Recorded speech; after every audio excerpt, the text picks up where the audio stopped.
తల మీద చెయ్యి వేసి బొట్టు పెట్టినా, తాళి బొట్టు మెడను కట్టి బొట్టు పెట్టినా, తల మీద చెయ్యి వేసి బొట్టు పెట్టినా, తాళి బొట్టు మెడను కట్టి బొట్టు పెట్టినా, సన్ని కళ్ళు తొక్కినా సప్త పదులు మెట్టినా, సన్ని కళ్ళు తొక్కినా సప్త పదులు మెట్టినా, మనసు మనసు కలపడమే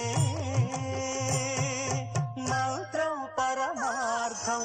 శ్రీరస్తు శుభమస్తు, శ్రీరస్తు శుభమస్తు.